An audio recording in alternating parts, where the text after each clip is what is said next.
The Joe Rogan Experience. Well, that's what's interesting to me is how some animals, their progress or their evolution remains stagnant, like crocodiles. They're essentially the same way they were tens of millions of years ago. Yep. Whereas humans, it's this marked change over the last 500,000 years, a spectacular change. Yep.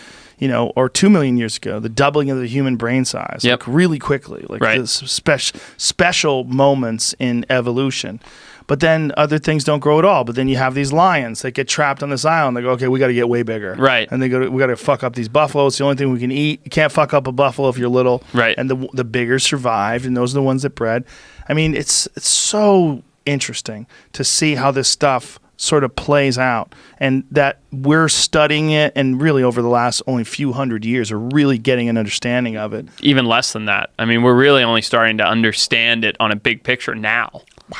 Yeah, it is amazing. And everything in between, like you said, these crocodiles reaching their pinnacle of evolution tens of millions of years ago, and us constantly evolving. It's insane. The living world is so fascinating. Have you ever seen the video of these people? They're in a crocodile park and they're feeding these crocodiles, and this lady's like chucking chickens out. Oh, yeah. And then the one crocodile bites the other crocodile's leg off. And does the death roll, and the and the leg other one comes straight barely off. even moves. Mm-hmm. It's just like, man. Leg comes off and it just goes like, what the fuck, bro? Yeah. It doesn't even move. It doesn't react in pain.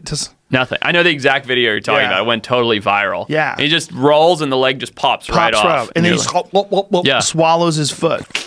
Swallows his buddy's foot. Like fucking A. It's nuts. It's absolutely nuts. That is a cleanup machine. Yeah. That's a 65 million year old cleanup machine. Yep. And they figured out, this is a great, it's like a hammer. Yeah. You know how to make a hammer, right? Right. There's no new hammers. Exactly right. Hammers, like, this is it. There's a stick, and then at the end, there's a metal thing, and bang, bang, bang. It's a hammer. That's a hammer. And it's a perfect tool. Yeah, it's perfect. Yep. I mean, there's different size hammers. You got a caiman. Yep. And you got a Nile crocodile. Exactly right. That is a very good analogy. I'm going to use that the next time that someone asks me to explain that, because that's genius. This is a hammer. It's like they nailed it. There's no reason to make another knife. Knives are knives. Right. The sharp edge, handle at the bottom. Got it. Right. It's exactly right. No, I love crocodilians. I think they're just so interesting. I don't know if I told you the story. When we were in Myanmar, we were retracing the Ramri massacre. Are you familiar with the Ramri massacre? No. You'll love this. So during World War II, when the Japanese were holding Ramri Island in Burma, Myanmar, the Allies came in and started making the Japanese retreat. And in the course of like 2 days, 1,000 Japanese soldiers were eaten by crocodiles, by saltwater crocodiles. What? Yeah. So they were retreating in 2 days? In 2 days. I mean, some reports say it was over a couple of weeks, but the general consensus is 1,000 soldiers were eaten by crocodiles in a very short amount of time. And it was this kind of perfect storm of situations where, because there were all these soldiers, they were eating all the prey. All the crocodiles were particularly hungry because of that.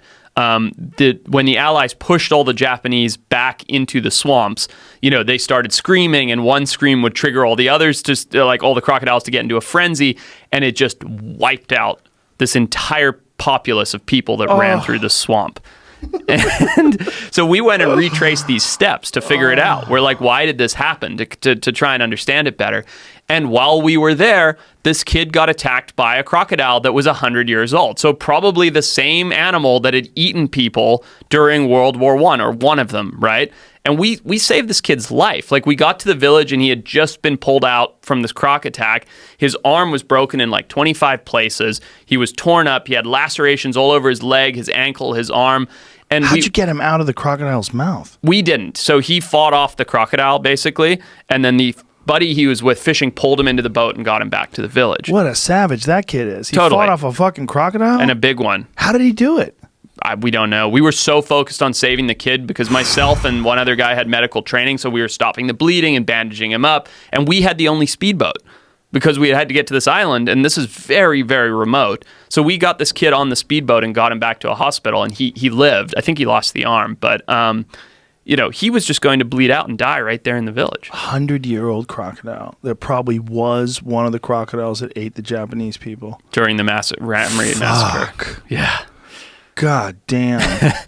My friend Jim Shockey was in Africa, and they had hired him to hunt crocodiles that were terrorizing this one village. These people had fenced off this area where they could get water and clean and and crocodiles had figured out a way to get through that and attack. And everyone in the village had like a bite mark here, a missing hand, a bite on their head. Like so many people had lost loved ones and friends. And while he was there, a woman who was washing clothes got killed by a crocodile while he was in the village. And these are Nile crocodiles. So these enormous, 20-foot long plus, huge killing machines. And these are, I try and dispel anybody that says to me, oh, these animals were hunting people. And I'm like, no, they were not. Crocodiles are. Do you know what I mean? Crocodiles will hunt human beings. They will lock in outside of a small village or an area that someone's collecting water. They'll spend weeks watching, studying the pattern, learning the behavior, and just wait for the perfect time where they can sink under, sit right there waiting for someone to gather water. In my opinion, they're not distinguishing that from another prey animal. They just know this thing's coming to water here at this pattern, and they will absolutely target people. 100%. They don't care if you're a person. Exactly. That's the weird thing about people. We feel like we have some sort of a deal. Right. Well, they're not really after you. Right. Sharks aren't after people. Right. Like, what are you talking They're to trying sharks? to eat. Yeah. Do you have a treaty with sharks? What are you talking about, man? Like people have this weird thing about animals, and when animals find out how easy we are to eat. Yeah.